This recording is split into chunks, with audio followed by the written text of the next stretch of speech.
नमस्कार, स्वागत है आपका अजीत अंजुम जी के यूट्यूब चैनल पर। मैं हूं अशोक वानखड़े। 5 राज्यों के चुनाव की सरगर्मियाँ बिल्कुल तेजी पे है। मध्य प्रदेश में विथड्रॉल की डेट भी निकल गई। कई विद्रोही अभी भी चुनाव के युद्ध में बने हुए हैं। बीजेपी के लिए ये बहुत बड़ी चिंता की बात साबित हो रही है। अब यहाँ तक भारतीय जनता पार्टी ने सोच लिया कि समय आने पे समाजवादी या बहुजन समाजवादी पार्टी के उम्मीदवार जहाँ थोड़े बहुत ठीक-ठाक दिखते हैं, उन्हें ताकत देकर कांग्रेस का वोट काटे, ताकि कम से कम बीजेपी की कहीं तो जीत निश्चित कर सके। कि जब बीजेपी को समाजवादी और बहुजन समाजवादी पार्टी के लोगों को दाना-पानी देने की टाइम आ गया, तो समझ लीजिए स्थिति बहुत विकट है। पाँचों राज्यों में चाहे तेलंगाना हो, मिज़ोरम हो, चाहे छत्तीसगढ़, मध्य प्रदेश, राजस्थान, सभी जगह बीजेपी बैक फुट पे आती हुई दिखाई देती है। बीजेपी को इन 5 राज्यों की जो हालत है, वो सिर्फ़ मीडिया नहीं या विश्लेषक नहीं, ये भारतीय जनता पार्टी का शीर्ष नेतृत्व भी जानता है। इसलिए कुल मिलाकर अब तैयारी अंदर ही अंदर चल रही है 2024 की लोकसभा चुनाव की। और उस लोकसभा चुनाव के को देखते हुए बीजेपी उस लाइन पे तैयारी कर रही है, जो उन्हें फीडबैक इन 5 राज्यों से मिल रहा है या इंडिया गठबंधन जिस हिसाब से टूट के पड़ रहा है बीजेपी पे, कहीं न कहीं बीजेपी उन कांटों को ढूँढ रही है, जहाँ से इंडिया गठबंधन का जो प्रचार का प्रमुख रुख है, फ़ोकस है, उसको कैसा डिफ्यूज़ किया जाए। और एक बड़ी बात जो आई है, वो नीतीश कुमार ने अ, ब 2 मास्टर कार्ड खेले। एक तो उन्होंने सीधी-सीधी वो जातिगत जनगणना या सर्वे हो वो किया। जब वो सर्वे अनाउंस किया जातिगत जनगणना और सर्वे तब भारतीय जनता पार्टी पूरी तरह से उसके विरोध में थी। हाई कोर्ट से लेके सुप्रीम कोर्ट तक चीज़ें चली गई, लेकिन सुप्रीम कोर्ट में भी जब उस सर्वे को रोक नहीं पाए, इसी के बीच में सर्वे की फाइंडिंग आ गई, आंकड़े रिलीज़ हो गए और पूरे देश में हंगामा हो गया। उसके बाद करीब-करीब हर राज्य जातिगत जनगणना की बात कर रहा है। कांग्रेस भी जातिगत जनगणना की बात कर रहा है और कांग्रेस के लिए एक सपोर्टिंग जो चीज़ें मिलती है, जो कांग्रेस के हक में जाती है, वो कि 2011 में कांग्रेस ने जातिगत जनगणना की थी, जिसका डाटा एनालिसिस होते-होते बीजेपी की सरकार आई और बीजेपी की सरकार उस डाटा पे बैठ गई। मंडल कमीशन की जो सिफारिशें लागू करने के बाद वीपी सिंह ने जो कार्ड खेला, उससे छोटी-छोटी जातियाँ और जो लोग लगातार सत्ता से दूर थे, उन्हें सत्ता में आने का चांस मिला और उसी का एक बी प्रारूप यानी उसी जैसा मंडल 2 के परिप्रेक्ष्य में लोग नीतीश कुमार की सर्वे को देखते हैं। कुल मिला के भाजपा को जो 80 बनाम 20 का जो एक प्लान था, जिसमें 80% हिंदुओं को इकट्ठा करने का, विभिन्न जातियों को जो सब कास्ट कास्ट है, दलित, अति दलित, पिछड़ा, अति पिछड़ा, ओबीसी, इकोनॉमिकली बैकवर्ड, सवर्ण, उच्च वर्ण, ये सारे लोगों को एक अम्ब्रेला के नीचे लाकर हिंदुत्व के नाम पे इनको साथ में रखें और ये जो लगातार ओबीसी को खासकर साथ में जोड़ने का जो एक्सपेरिमेंट गोविंदाचार्य ने किया था और वो इतना सक्सेस हो गया कि ओबीसी एक बड़ा वोट बैंक बीजेपी के पास चला आया। वही ओबीसी में सेंध लगती दिखाई देती है जब जातिगत जनगणना की बात होती है। बिहार को सट के उत्तर प्रदेश है। उत्तर प्रदेश एक बड़ा राज्य है जहाँ 82 लोकसभा सीट आती है और बीजेपी अपने उस राज्य को लेके बहुत चिंतित है क्योंकि वहाँ सबसे ज़्यादा सीटें उनको मिलती रही है। यदि उत्तर प्रदेश में गड्ढा हो गया, तो फिर ये भरेगा कहाँ से? बिहार में नीतीश और आरजेडी एक होने की वजह से वही बीजेपी को वहाँ पे अपनी सीटें कम होती-होती दिखाई देती है। अब जिस हिसाब से ममता बाउंस बैक हो रही है, उस हिसाब से जो 18 सीटें बंगाल में हैं, वो कम दिखाई देती हैं। मध्य प्रदेश, राजस्थान, छत्तीसगढ़ में जिस हिसाब से नरेंद्र मोदी जी का भी कार्ड नहीं चल रहा है, उस हिसाब से आने वाले समय में यहाँ पे भी चुप क कटान होती है। महाराष्ट्र की बात करें, तो महाराष्ट्र में 48 सीटें हैं जो यूपी के बाद आती है लोकसभा में। वहाँ पे जो मेजर ओबीसी एक बड़ा बंच था, खासकर गोपीनाथ मुंडे, एकनाथ खड़से इन लोगों ने जो ओबीसी को इकट्ठा कर बीजेपी के फोल्ड में लाए थे। गोपीनाथ मुंडे चले गए, एकनाथ खड़से को इन्होंने पार्टी के बाहर कर दिया और पार्टी का नेतृत्व देवेंद्र फडणवीस संभाल रहे हैं जो एक ब्राह्मण है। कहीं न कहीं उनका ब्राह्मण होना उनके आड़े आता है। हाल ही में जो मराठा रिजर्वेशन की जो लड़ाई चल रही है, पूरा महाराष्ट्र बिल्कुल मणिपुर बनने के कगार पे है। ऐसे में मराठा चाहता है कि उन्हें ओबीसी का दर्जा मिले और यदि मराठा ओबीसी बन जाता है, तो ओबीसी के जो लोग हैं, खासकर कुणबी जो ओबीसी में 7% है महाराष्ट्र में, वो तलवारें लेके खड़े हैं कि किसी भी हालत में हम मराठों को ओबीसी बनने नहीं देंगे या कुणबी करार नहीं करने देंगे। फिर हमारी रिज़र्वेशन का क्या होगा? हमारे यहाँ पे शेयर होल्डिंग बढ़ जाएगी। वो रिज़र्वेशन माँगने वाले जो हम ओबीसी है, उसमें मराठा जुड़ जाते हैं, तो फिर बचता क्या है ओबीसीओ के पास? ये उनका प्ली है। ओबीसी और मराठा के इस दोनों के द्वंद में वर्तमान महाराष्ट्र सरकार जो एनडीए की सरकार है, डबल इंजन की, इतनी बुरी तरह से फँस गई है कि वहाँ पे भी बुरी तरह से मार खाते हुए दिखाई देती है। ऐसे में सबसे पहले यूपी बचाओ अभियान शुरू हो रहा है। आज दिल्ली में पार्टी के अध्यक्ष JP Nadda, organising secretary, UP के प्रभारी, गृह मंत्री अमित शाह और फिर योगी आदित्यनाथ, दोनों उप मुख्यमंत्री ब्रिजेश पाठक, केशव प्रसाद मौर्य, ये भी दोनों रहेंगे। बीएल वर्मा और निरंजन ज्योति, ये जो 2 यहाँ पे लोग उप मतलब मंत्री हैं केंद्र में और ओबीसी से आते हैं। वो भी वहाँ रहेंगे। साथ में सुमंगल गुप्ता जो मेंबर ऑफ पार्लियामेंट है, सांसद है, वो भी उसमें रहेंगे। भूपेंद्र चौधरी जो कुर्मी हैं, जो उत्तर प्रदेश से पार्टी के अध्यक्ष है, वो भी उसमें रहेंगे। कुल मिला के एक नया प्रारूप ढूँढने का प्रयास करा जा रहा है कि किसी भी हालत में उत्तर प्रदेश में जातिगत जनगणना की जो माँग हो रही है, जो लगातार कांग्रेस से लेके, समाजवादी से लेके तमाम विरोधी पार्टियाँ, खासकर इंडिया गठबंधन ज़ोरों-शोरों से उठा रही है, उसका काट कैसा लाएँ? यदि वो जातिगत जनगणना का काट चल गया, तो फिर अपना ओबीसी का बेस हैंडल करना बहुत मुश्किल हो जाएगा। सबसे बड़ा जो ओबीसी में ग्रुप यदि हम देखें तो अ, ओबीसी में करीब-करीब अ, यादव जो है 20 से 25% यादव ओबीसी में हैं और कुर्मी जो दूसरा एक जात है जो ओबीसी में उत्तर प्रदेश में सबसे ज़्यादा है, वो 12 से 14% बैठता है। अब यादवों का तो अखिलेश यादव के साथ या समाजवादी पार्टी के साथ बाय एंड लार्ज यादव जाता है। ऐसा नहीं कि पूरा का पूरा जाता है, कुछ यादव बीजेपी को भी मिलता है, कुछ दूसरी जगह पे भी जाता है, कुछ कांग्रेस के साथ भी जाता है, लेकिन बड़ा चंक यादवों का जो है, वो समाजवादी पार्टी की मोनोपोली है।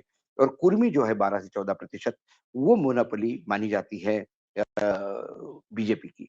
बाकी जो बचा हुआ ओबीसी का जो चंक है, उसमें करीब-करीब 200 जातियाँ हैं और वो 1% 2% आधा परसेंट पे है तो जिसको हम बड़ा ये मान नहीं सकते। अब कुल मिला के यदि हम ये कहें कि अ, कुर्मी आज के डेट में बीजेपी के साथ जुड़ा हुआ है। कुर्मियों के कई बड़े नेता यदि स्वतंत्र देव सिंह हो, पंकज चौधरी हो, जिनके घर प्राइम मिनिस्टर अभी गए थे गोरखपुर में, मिलने गए थे, वो एक कहीं न कहीं कुर्मियों को साधने का प्रयास था। उसके बाद सोनीलाल पटेल जो सबसे बड़े कुर्मी नेता रहे हैं, उनकी बेटी अनुप्रिया पटेल बीजेपी के साथ है। खासकर पूर्वांचल में जो कुर्मी हैं, वो लैंडलॉर्ड्स भी है, उनके पास ज़मीन है, ज़मींदार भी है, ज़मीनें भी है, वो मजबूत भी है। को और यदि पूर्वांचल में थोड़ा बहुत बीजेपी का चलता है, तो इन्हीं कुर्मियों के प्रसाद चलता है। मुलायम सिंह के पास बेनी प्रसाद वर्मा जैसे कुर्मी नेता हुआ करते थे। अभी कुर्मियों की तादाद यानी कुर्मी नेताओं का अकाल तो समाजवादी में है। खासकर नरेश उत्तम पटेल को भले ही उन्होंने प्रदेशाध्यक्ष बनाया हो या पल्लवी पटेल जो अनुप्रिया की बहन है, उनको साथ में लिया हो, लेकिन इसके बाद भी वो कुर्मियों का वोट चंक लेने में मुझे नहीं लगता कि वहाँ पे इतना सक्षम है। और खासकर यदि मैं बात करूँ तो अमित शाह का यही प्रयास होगा कि ऐसी कोई नई योजना लाई जाए, ऐसा कुछ ऐसा किया जाए कि ओबीसी खासकर कुर्मी और बाकी जो जातियाँ हैं, जो बीजेपी के साथ ओबीसी का चंक है, वो बना रहे। दूसरा एक सबसे बड़ा डर ये है कि जिस हिसाब से नीतीश कुमार कार्ड खेल रहे हैं, तो ये बात तो अब बिल्कुल साफ हो गई कि नीतीश अब किसी भी हालत में इंडिया गठबंधन नहीं छोड़ने वाले हैं। जो बार-बार खबरें उठती है कि नीतीश की दोस्ती हो रही है, नीतीश को ये मिलने गए, नीतीश को वो मिलने गए। नीतीश ने कुछ ऐसे डिसीजंस लिए जिससे मुझे लगता है नीतीश का कद बहुत बड़ा हो गया है और नीतीश एक बड़े नेता के रूप में उभरते जा रहे हैं। नीतीश ने हाल ही में जो टीचर्स की भर्ती का 1 लाख से ज़्यादा टीचर्स की भर्ती का जो आयोजन आज किया है, वो एक दूसरा मास्टर स्ट्रोक है कि जो एक तरफ 75,000 नौकरियाँ दे पा रही है केंद्र सरकार और यहाँ पे 1 लाख 1 दिन के अंदर टीचर्स की भर्ती हो रही है।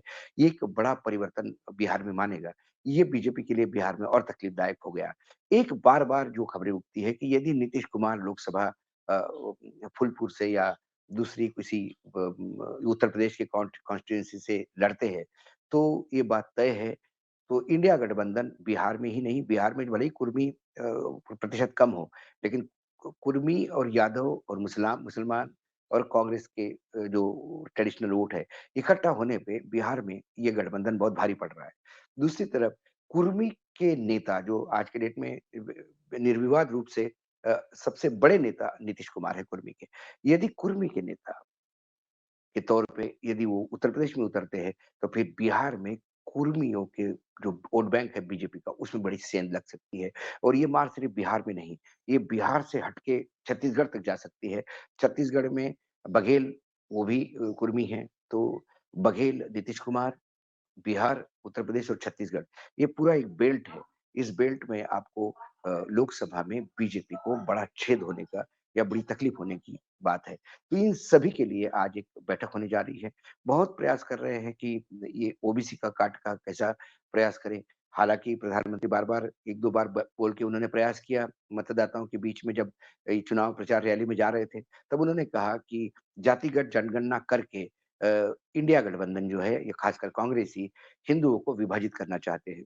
लेकिन फिर जब उसी भाषण में ये भी बात बोलते हैं कि मैं ओबीसी हूँ इसलिए वो ओबीसियों के खिलाफ है, ओबीसी को गाली देते हैं कांग्रेस वाले। उसके बाद वो ये भी बात कहते हैं कि मैंने एक दलित को राष्ट्रपति बनाया तो कांग्रेस ने उनके खिलाफ उम्मीदवार उतारा था। मैंने एक आदिवासी को राष्ट्रपति बनाया तो उसके खिलाफ भी उन्होंने उम्मीदवार उतारा था। ये दलित विरोधी है, ये आदिवासी विरोधी है। जब आप दलित विरोधी, आदिवासी विरोधी और मैं ओबीसी हूँ की बात करते हैं, तो हिंदू समाज तो वैसा भी आप डिवाइड करते हैं।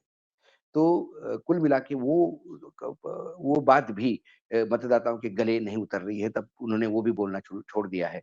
अब कुल मिला के कांग्रेस लगातार, इंडिया गठबंधन लगातार, बाकी गठबंधन लगातार जातिगत जनगणना को लेके बनाकर भयानक प्रेशर बनाए हुए हैं और यही प्रेशर एक बड़ा कार्ड लोकसभा चुनाव के समय 2024 में सामने आएगा और यदि इस देश का ओबीसी उस कार्ड के चलते बीजेपी से छिटक गया तो फिर बीजेपी की सीटें 100 150 तक सिमटना कोई बड़ी बात नहीं होगी। इसी चिंता को लेके आज एक मेजर बैठक उत्तर प्रदेश को लेके हो रही है। हमारे सूत्रों ने ये भी बताया कि आने वाले समय में महाराष्ट्र, मध्य प्रदेश, राजस्थान इन राज्यों को लेकर भी इसी ओबीसी और जनगणना जातिगत जनगणना के कार्ड को लेके उन नेताओं के साथ भी बैठक करके वहाँ पे भी विचार-विमर्श होगा। ये बात तो अच्छी है कि कम से कम केंद्रीय नेतृत्व को भाजपा की ये समझ में आ गया है कि क्षेत्रीय क्षेत्रफों को विश्वास में लेना ज़रूरी है। मात्र दिल्ली से दूरबीन से यदि आप राज्य की राजनीति देखते हैं और आप ये सोचते हैं कि मोदी है तो मुमकिन है, करके किसी को भी भेज देते हैं और किसी के भी द्वारा वहाँ राज्य चलाने का प्रयास करते हैं, वो पूर्ण रूप से विफल हो रहा है। भाजपा ये संगठन के लिए जानी जाती थी और जिस हिसाब से आज मीटिंग हुई है मीटिंग ऑर्गेनाइज़ हुई है और जिस हिसाब से लोग बुलाए गए हैं, मुझे लगता है कि केंद्रीय नेतृत्व को इस बात का अब बिल्कुल रियलाइज़ेशन हो गया है कि हमें किसी भी हालत में अब क्षेत्रीय नेतृत्व को भी तवज्जो देनी पड़ेगी। मोदी है तो मुमकिन है, ये बोलने के बजाय अब संगठन है तो मुमकिन है, इस लाइन पे बीजेपी को आना पड़ेगा। मोदी ने अपना नाम तो पीछे ले लिया, उन्होंने बोलना शुरू कर दिया कि हमारा नेता कमल है, हमारा मुख्यमंत्री कमल है, हमारा विधायक कमल है। जो भाषा उनकी गुजरात में थी कि कोई भी बटन दबाइए, मोदी को वोट मिलेगा, अब वो कमल की बात करने लगे, क्योंकि वो जानते हैं कि मोदी का ब्रांड अब कमज़ोर नहीं, खत्म-सा हो गया है। उत्तर प्रदेश जब गुजरात के बाद जो विजय दिल्ली में मिलनी थी, वहाँ सुपड़ा साफ हो गया, हिमाचल में सुपड़ा साफ हो गया, कर्नाटक में बहुत बुरी स्थिति हो गई और इन सभी जगह क्षेत्रीय क्षेत्रफों को, लोकल लीडरशिप को नेग्लेक्ट करने और ये बौने लीडरों को जो गणेश परिक्रमा करते हैं, उनको आगे बढ़ाने का नतीजा है। पार्टी को यदि सँभलना होगा, 2024 में सम्मानजनक स्थिति में भी आना होगा, 220-230 तक भी आना होगा, 300 का तो सपना बहुत दूर का है। लेकिन 220-230 तक आने के लिए भी इन राज्यों में मेहनत करना बहुत ज़रूरी है, खासकर जो काऊ बेल्ट है, उत्तर प्रदेश हो गया, बिहार हो गया। बिहार में तो पोज़ीशन क्योंकि वो जातिगत जनगणना हो चुकी है, वहाँ और क्या कार्ड खेल सकते हैं, ये तो उनको समझ में नहीं आ रहा है। हाँ, ये ज़रूर है कि आपने बिहार में भी जो क्षेत्रीय क्षेत्र थे, मोदी जो वो भी ओबीसी थे, उनको भी आपने सुशील मोदी को भी आपने साइड के करके नए-नए लोग जिनको बिहार की भी जनता के लिए नए थे, ऐसे लोगों को उतारा है। मैं मानता हूँ कि राजनीतिक दलों में लगातार नए लोगों को प्रमोट करना चाहिए। लेकिन भाजपा में जो प्रमोशन होते थे, वो कहीं न कहीं अखिल भारतीय विद्यार्थी परिषद से लेके युवा मोर्चा से लेके फिर भाजपा, ऐसी एक परंपरा थी और शाखा का भी एक। लेकिन आए दिनों में जो आयाराम-गयाराम की जो संस्कृति बीजेपी ने अपनाई, कि दूसरे दलों को नेताओं को भर के वो जिताऊ उम्मीदवार ढूँढने का प्रयास करते हैं। वो एक्सपेरिमेंट लगातार बीजेपी की फेल हो रही है।